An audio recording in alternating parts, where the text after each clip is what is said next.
Halo Tribuners, jumpa lagi. Perbincangan kita kali ini akan membahas seputar kesenjangan antara pulau-pulau di Indonesia dengan Pulau Jawa. Seperti yang kita tahu, Pulau Jawa memiliki infrastruktur yang lebih memadai dengan perkembangan ekonomi dan pendidikan yang lebih maju dibandingkan pulau-pulau lain.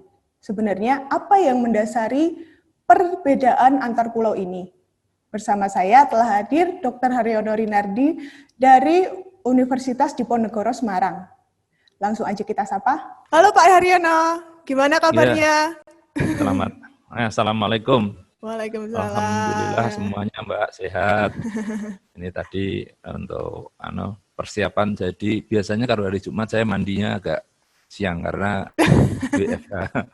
Oh iya, ini perkuliahan di rumah semua aja. Iya, saya perkuliahan, jadi untuk Anda saya mandi lebih awal. Oh, terima kasih sekali kami.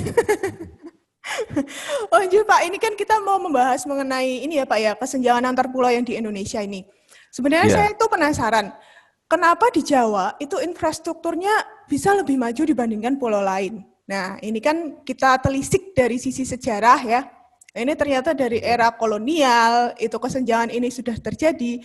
Bahkan dari sebelum kolonial ya, prakolonial, itu bisa diceritakan sedikit Pak sebelum sebelum VOC, sebelum Belanda itu masuk. Katanya kan kalau yang di Pulau Jawa itu kan dia fokusnya itu ke pertanian, sedangkan di pulau lain itu hanya perladangan dan sebagainya.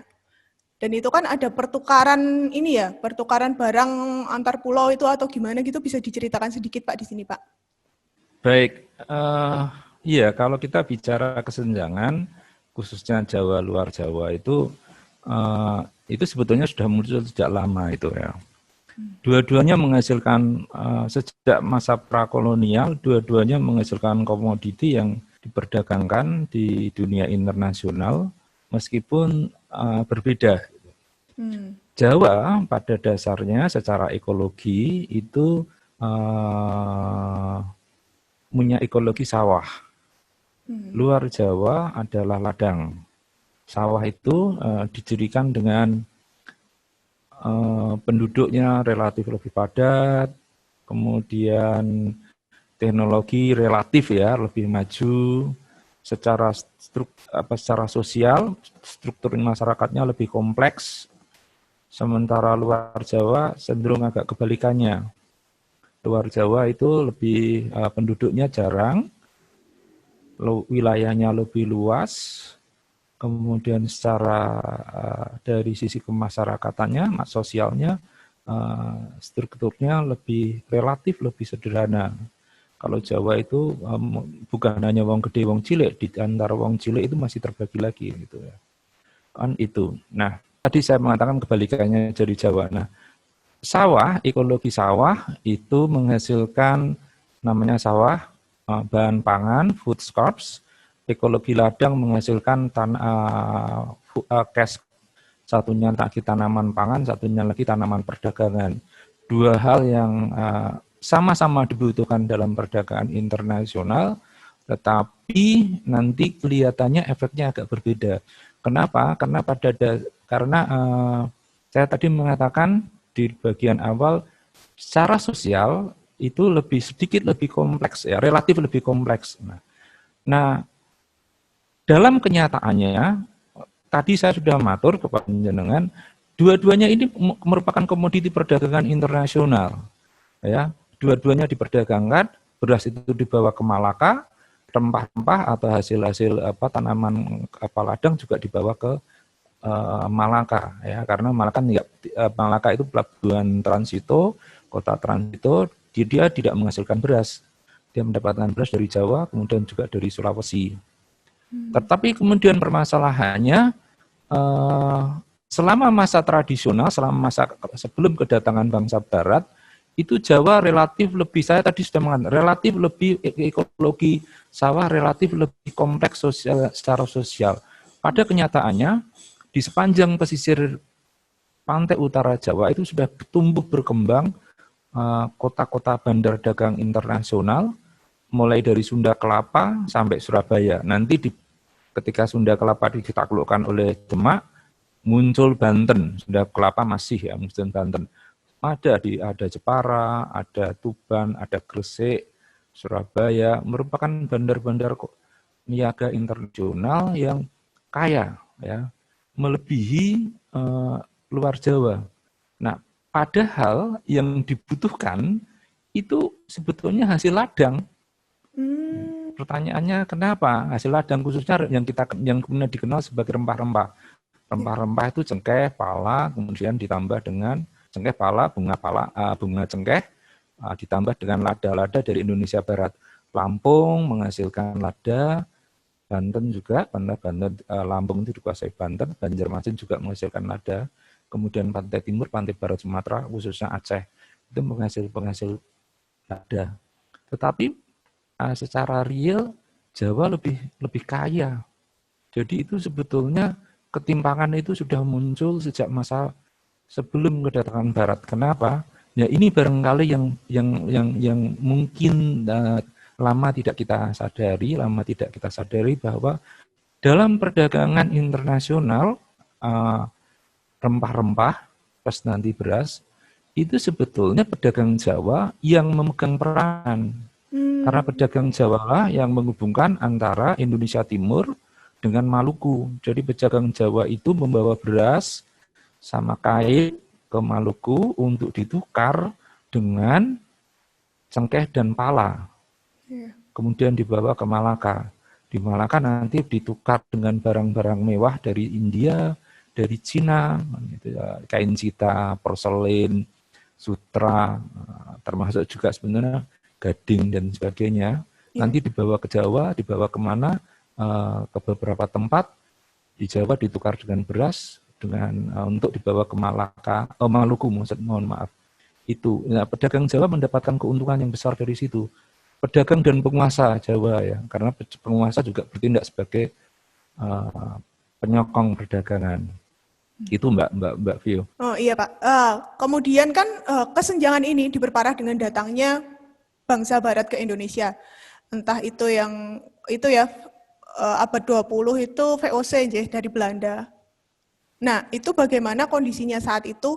Apakah kedatangan mereka berpengaruh besar pada kesenjangan antar pulau yang di Pulau Jawa dengan pulau-pulau lain, terutama Maluku sebagai penghasil pala gitu ya Pak? Ya, pala dan cengkeh. Sedikit saya mohon maaf, saya ingin membetulkan Anda. Monggo. Pertama yang datang itu Portugis. Portugis itu 1511 sampai di Malaka, menguasai Malaka 1513 sampai Maluku.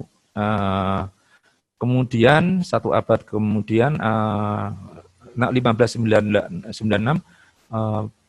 bangsa Belanda sampai ke Banten. Nah, dua-duanya agak berbeda.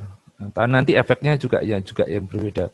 Bangsa Portugis datang ke wilayah Asia itu didorong oleh 3 hal. Itu pelajaran yang saya hafal sejak saya SMP. Gospel, Gold Glory. Jadi mereka ingin menyebarkan agama Kristen karena habis berperang dengan orang-orang dinasti Umayyah yang sempat berkuasa di Spanyol, kemudian mendapatkan kejayaan gold dan mendapatkan kejayaan glory serta mendapatkan keuntungan gold. Nah, kedatangan orang Portugis tidak begitu karena tidak begitu membawa pengaruh, ya, kecuali perubahan rute-rute perdagangan yang menyebabkan berkembangnya beberapa wilayah di Indonesia, khususnya Sumatera, pantai barat Sumatera dan Banten. Tetapi lain dengan Belanda. Belanda itu hanya semata-mata ingin mendapatkan kekayaan. Mereka mendapat keuntungan. Nah, karena itu mereka mendirikan VOC agar persaingan di antara sesama pedagang orang Belanda itu bisa dikurangi. Nah,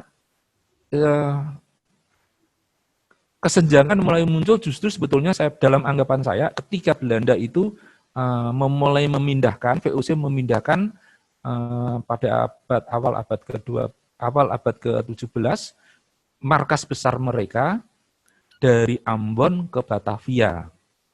Nah, perubahan ini menjadikan Batavia itu menjadi jauh lebih berkembang karena Batavia menjadi tempat berkumpulnya kapal-kapal dagang Belanda, kemudian tempat berkumpulnya orang-orang Belanda, semua itu terpusat di Batavia. Nah, efeknya adalah Batavia menjadi jauh lebih berkembang.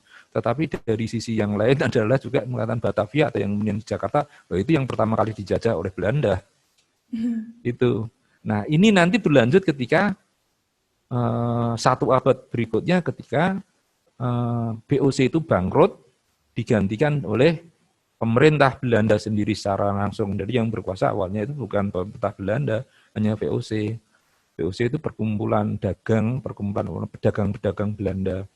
Ketika bangsa Barat, ketika pemerintah kolonial Belanda berkuasa di Indonesia, lebih-lebih ketika itu mulai Daendels, ya, Daendels ketika berkuasa, nah itu sebetulnya mulai kesenjangannya itu bukan hanya mulai, kalau saya mengatakan awalnya itu hanya mintip-mintip gitu, ini mulai kelihatan. Daendels itu yang membangun jalan pos yang pertama. Jadi kalau kita bisa menikmati perjalanan dari Cirebon, pantai utara Jawa sampai ke Surabaya itu jasanya Daendels karena Daendels membangun jalan raya Anyer sampai Manarukan itu Anyer tidak Panarukan. di Surabaya, di wilayah Jawa Barat itu tidak lewat pantai utara, tetapi dia memutar lewat Bandung, ya, karena di pantai utara itu di wilayah-wilayah Pamanukan, itu Ciasem dan sebagainya, itu banyak tanah-tanah partikelir sehingga dihindari. Nah, itu kan pembangunan pertama infrastruktur yang besar-besaran di Jawa, ya, meskipun juga korbannya juga banyak. Tetapi pada sisi yang lain itu menjadikan wilayah Jawa itu terhubung. Kemudian nanti secara bertahap disusul pembangunan fasilitas pelabuhan. Gitu. Nanti ketika tanam paksa itu lebih hebat lagi itu.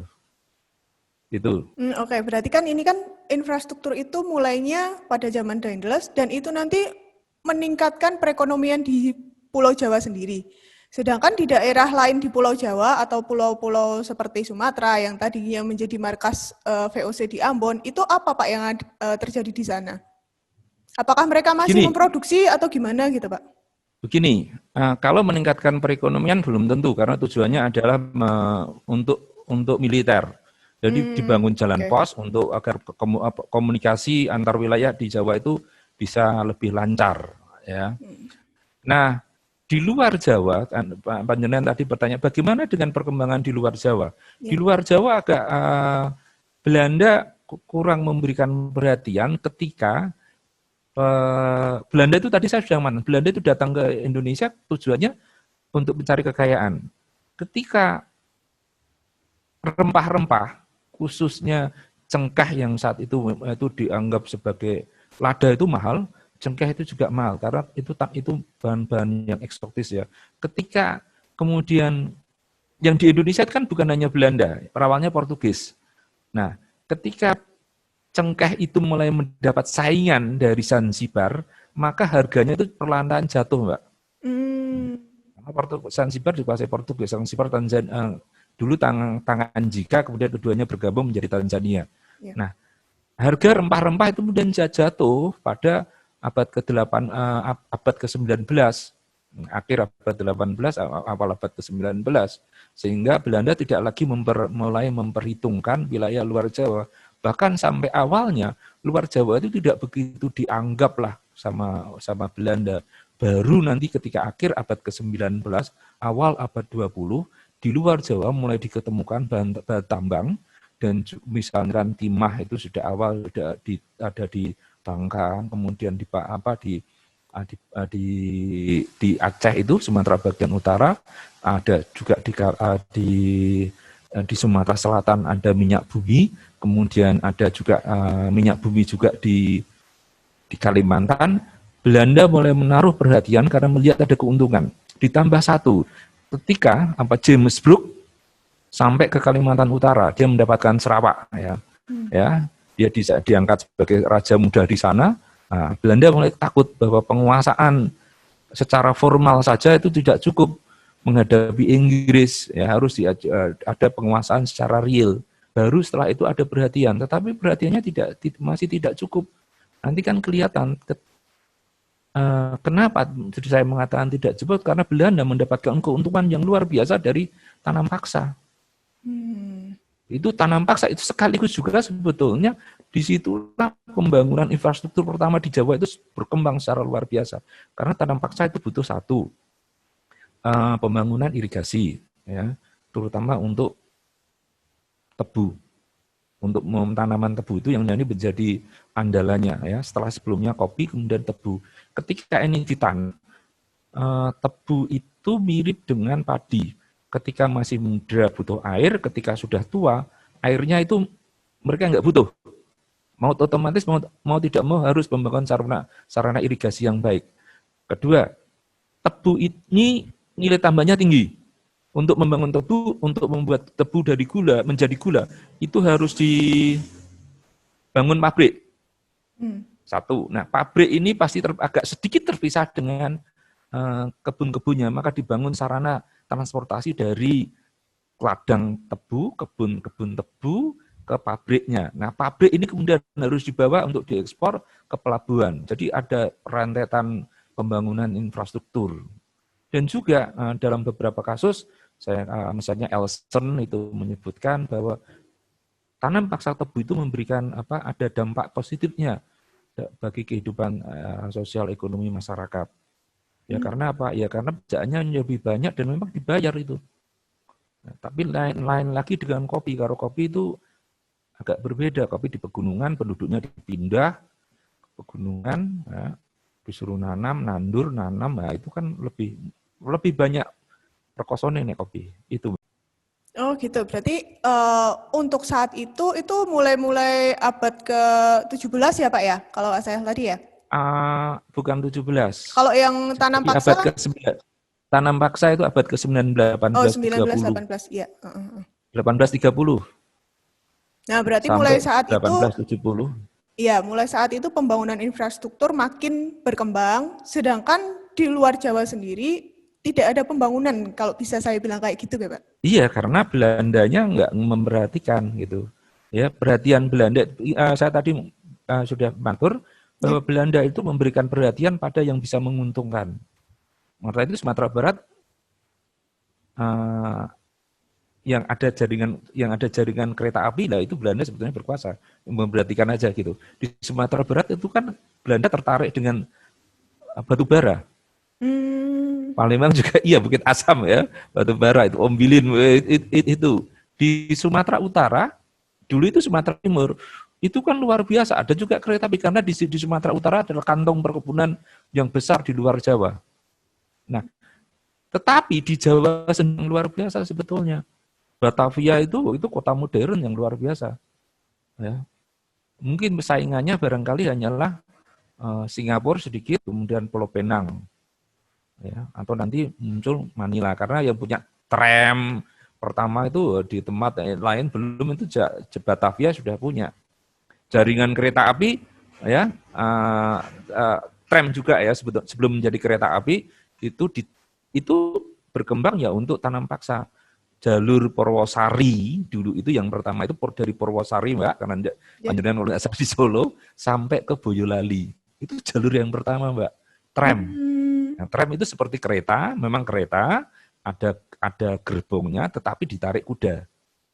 Nah, itu saya mikir lagi nek keretanya mandek iki piye carane. Baru kemudian kasih mesin. Nah, jadilah kereta api. Awalnya masih ditarik kuda. Jalur pertama itu Jawa Tengah, Purwosari ke Boyolali. Pulang pergi. Nah, jenengan ini sedikit info yang agak di luar konteks itu. Kenapa orang kita itu, orang-orang Jawa itu kok seneng kalau sudah naik haji seneng dipanggil Mbah Kaji, Lek Kaji, Dek Kaji, dan pakai peci itu kaji itu ya. Yeah. Itu ternyata ketika orang-orang Indonesia itu naik haji, itu status sosialnya bukan lagi penduduk pribumi, Mbak. Tapi naik menjadi timur asing kelas 2. Kalau naik kereta ini juga dibedakan, Mbak. Mereka bisa naik yang di gerbong kelas 2-nya. Kalau orang-orang Jawa kelas 3. Nah, ini gitu. Kan saya itu selalu heran ketika kecil, kenapa kok munggah kaji ketika pulang itu senang pakai pakaian apa atribut hajinya itu senang. Kalau dipanggil haji juga senang. Kalau enggak dipanggil haji bisa bisa apa ya setengahnya sewot lah gitu kan ketika saya kecil itu saya memperhatikan gitu. Kalau sekarang kayaknya sudah agak jaga kan gitu ya. Ada saudara saya naik haji gitu ketika dipanggil ya dikaji, wah senengnya karuan gitu. Ternyata itu. Jadi saya menemukan itu, saya telusuri gitu, saya membaca itu, haji itu boleh naik di kelas 2. Kenapa? Atau saya telusuri lagi, oh iya sebabnya. Karena kalau sudah haji itu strata sosialnya adalah timur asing. Jadi boleh naik di kelas 2 kan gitu. Itu Mbak. Nah, pembangunan infrastruktur ini kan awalnya ya sebetulnya pemerintah kolonial untuk membangun bagi kepentingan mereka sendiri, yaitu misalkan pelabuhan yang di Jawa kan pelabuhannya kan 3 yang besar ya, Jakarta, Surabaya, Semarang, Surabaya, Barat, Tengah, Timur. Nah, pelabuhan-pelabuhan ini digunakan sebagai pintu gerbang wilayah-wilayah pedalaman untuk mengangkut hasil-hasil tanam paksa. Kan hasil tanam paksa itu dibawa ke Belanda untuk dijual. Yang paling hebat nanti adalah kopi awalnya, kemudian gula. Ya. Itu dibangun karena itu. Nah, dibangun, makanya berkembanglah Batavia itu berkembang luar biasa, Semarang juga berkembang, Surabaya. Ditambah lagi kalau Surabaya itu industrinya luar biasa, karena di situ ada Angkatan Laut Belanda dipusatkan di situ. Di pelabuhannya Kalianget, kalau Tanjung Priok. Nah, apa kaitannya antara industri dan tanam paksa dan kemudian juga sedikit angkatan laut? Tanam paksa itu membutuhkan beberapa peralatan yang mau tidak mau harus didapatkan dari sektor industri. Misalkan saja sederhana, tadi saya sudah membicarakan tram ya, untuk mengangkut hasil-hasil perkebunan, mengangkut para pekerjanya, khususnya orang Belanda. Tetapi bagaimana dengan misalkan untuk irigasinya, pintu air. Pintu air itu biar awet harus dari besi, Mbak, baja. Nah, dibutuhkanlah bukan hanya sekedar apa ya, namanya apa pandi, bukan itu, lebih dari itu. Jadi besi bajanya harus kuat. Maka muncul perlahan-lahan muncul apa industri pengecoran logam. Angkatan laut juga, angkatan laut itu kan kapal-kapalnya perlu perbaikan. Muncul bengkel-bengkel reparasi yang awalnya hanya untuk melayani angkatan laut, kemudian melayani juga untuk kepentingan tanam paksa. Karena nanti jalur di Surabaya itu awalnya jalur tram itu Malang-Surabaya itu. Jalur kereta apinya Malang-Surabaya. Nah, awalnya itu. Dari situ kemudian berkembang. Makanya secara relatif Jawa di abad ke-19 jauh lebih maju. Dia meninggalkan. Meski sebetulnya pada masa prakolonial pun Jawa itu juga saat itu sudah mengatakan juga sudah berkembang karena menikmati keuntungan. Orang Jawa itu pedagang perantara, perdagangan rempah-rempah dari Maluku. Nah, kalau pedagang sama petani pasti kan lebih kaya pedagangnya, toh Mbak? Iya. Nggak mungkin petaninya sing kaya, kecuali petaninya ngerangkap pedagang. Ya, pedagangnya pasti kaya. Ya, sampai ya kalau saya balik ke awal itu kan Singapura zaman dulu itu kan Malaka. Pedagang-pedagang Malaka itu punya kantor cabang, seakan-akan kantor cabang, ya saya mengatakan itu di beberapa tempat. Gresik itu salah satunya. Ya, karena dari Gresik lah nanti pelayaran menuju ke Maluku, mendapatkan beras dari Jawa dibawa ke Maluku, di sana ditukar. Ya, dan kain.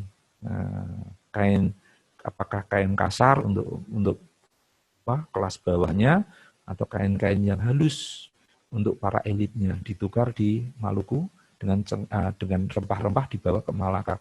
Saking makmurnya kan gitu. Kalau dalam Bapak Tanah Jawi itu juga disebutkan bagaimana makmurnya Jepara, Ratu Kalinyamat itu kaya. Ya, karena dia pedagang juga. Ingat Jepara juga yang menyerang ke Malaka. Nah, ini kan kemudian berlanjut. Batavia oleh VOC dijadikan markas besar. Ketika Belanda berkuasa secara resmi, Batavia juga tetap markas besar. Ketika tanam paksa, nah itu dasarnya adalah penguasaan di Jawa. Nah ya ini menarik ini. Berarti kan bisa saya bilang ya Pak ya, kalau meningkatnya infrastruktur di Jawa itu awalnya dari perdagangan. Entah itu perdagangan antar pulau, kemudian nanti Ya, era kolonial datang, itu juga mereka fokusnya ke perdagangan, sehingga berkorelasi ke lain-lainnya, entah itu pembangunan infrastruktur, pembangunan industri, dan sebagainya. Nah, ketimpangan ini masih berlanjut pada era setelah kolonial. Nah, di situ penggambarannya seperti apa Pak kira-kira? Yang setelah era kolonial itu? setelah era kolonial, ya sebelumnya saya ingin bahas sedikit Iya, monggo. sebelum masih di era kolonial. Jadi Belanda itu memusatkan kekuasaannya di Jawa, ya hampir segalanya, Mbak. Sehingga ketika satu contoh aja misalkan yang barangkali jenengan agak orang nggak lupa, yang namanya Undang-Undang Agraria pertama itu buatan Belanda, Agrariswet, ya, Akten Sabentah 1870. Itu dilakukan di Jawa. Orang Jawa menderita karena semua tanah yang tidak ada pemiliknya adalah tanahnya pemerintah. Nah, Undang-Undang Agraria tidak dijalankan di luar Jawa. Belandanya nggak berani, nanti berantem mereka. Ya, ya di samping memang kekuasaannya belum terbina secara kuat di luar Jawa. Ya, hanya beberapa kantung, misalnya Padang, ya, Bengkulu, Sumatera Utara.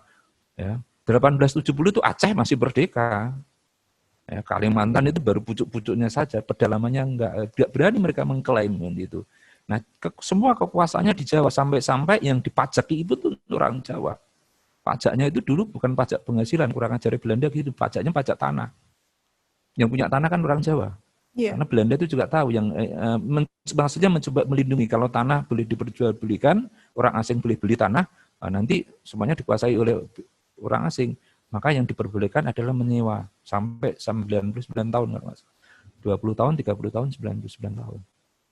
Nah, efeknya adalah karena semua kekuasaan dipusatkan di Jawa, maka yang dibangun juga di Jawa, meskipun untuk kepentingan dia, pembangunan kota-kota, misalnya kota-kota kolonial.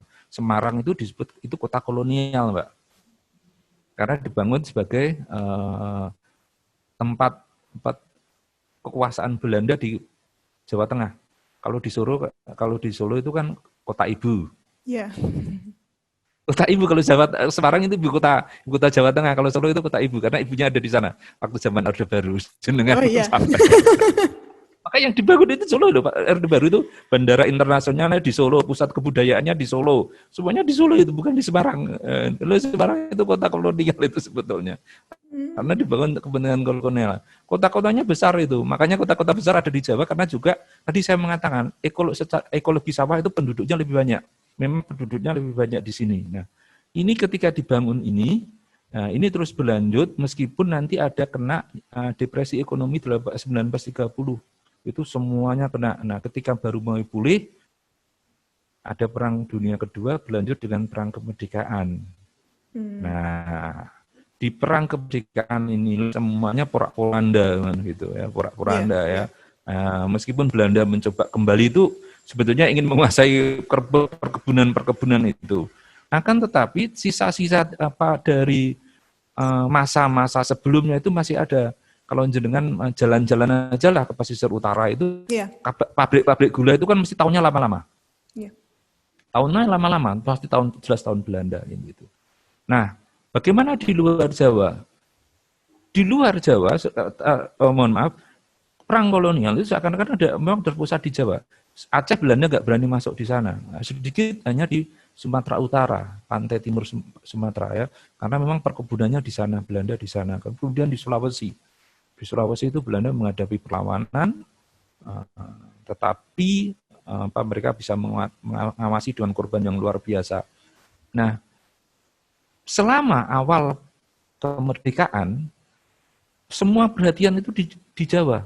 Kalau tidak salah kemarin itu saya sempat melihat di ILC itu bagaimana Pak Ustadz Abdul Somad mengatakan Minang itu menghasilkan Pak Hatta, Agus Salim, Syahrir dan sebagainya.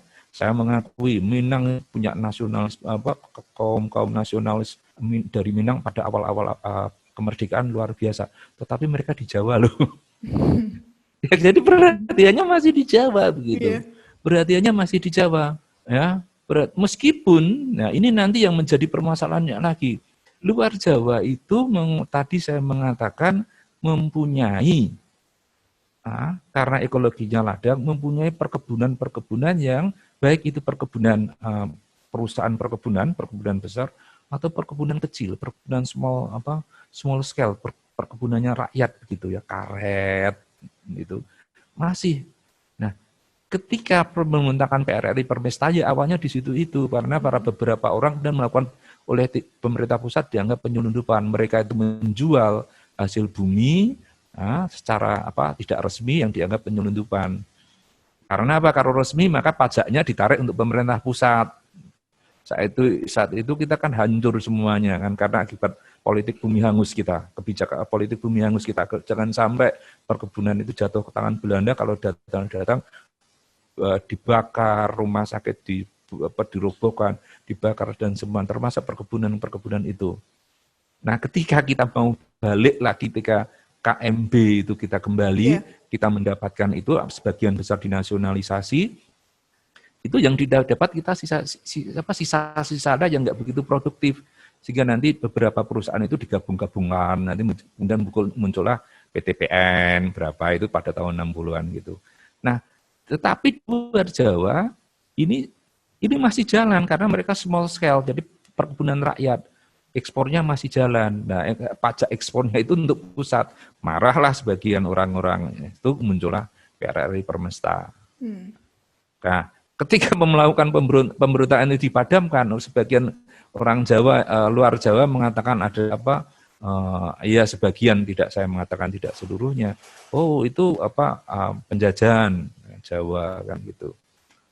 Ya dari perspektif mereka mungkin bisa dianggap seperti itu, karena dalam pandangan beberapa orang dalam kasus PRRI itu mereka untuk survive, katanya seperti itu.